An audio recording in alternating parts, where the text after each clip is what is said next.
আমরা একটা গঠনমূলক বিরোধী দল হিসাবে এখানে দায়িত্ব পালন করতে চাই। বিরোধিতার খাতিরে কোনো বিরোধিতা নয়, বরঞ্চ যেখানে প্রয়োজন সহযোগিতা আর জাতির অধিকার সংরক্ষণের প্রয়োজনে বিরোধিতা। আমরা আমাদের পজিশনে এখনো আছি। আমরা সরকারি দলকে আন্তরিকভাবে আহ্বান জানাবো যে আসুন, জনগণের বৃহত্তর রায়, যে রায়টা জনগণ দিয়েছে, কত পার্সেন্ট আমি এটাতে আর যাচ্ছি না বারবার, জনগণ গণভোটকে গ্রহণ করে নিয়েছে। আমরাও গ্রহণ করার মাধ্যমে জনগণকে সম্মান করি, তাহলে এই সংসদ সম্মানিত হবে ইনশাআল্লাহ। এই জন অভিপ্রায় এর মধ্য দিয়ে প্রতিফলিত হোক আমাদের সমন্বিত উদ্যোগে।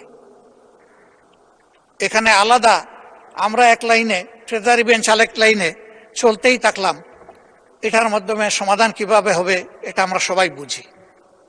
এই জন্য আমরাও সমাধান চাই, কিন্তু আমরা ন্যায্যতার ভিত্তিতে চাই।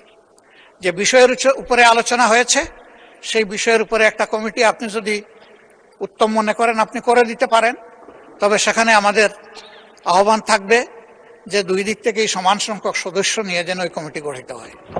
তাইলে আমরা সেখানে আমাদের মতামত সুন্দরভাবে দিতে পারবো। এখানে সংখ্যাগরিষ্ঠতার ভিত্তিতে যদি কোনো কমিটি গঠন হয়, তাহলে এখন যেমন এখানে ডিবেট হচ্ছে, তখনও সেখানে ডিবেট হবে। যে লাউ সেই কদুতেই থেকে যাবে, অন্য কোনো ফল আমরা এখান থেকে আহরণ করতে পারবো না।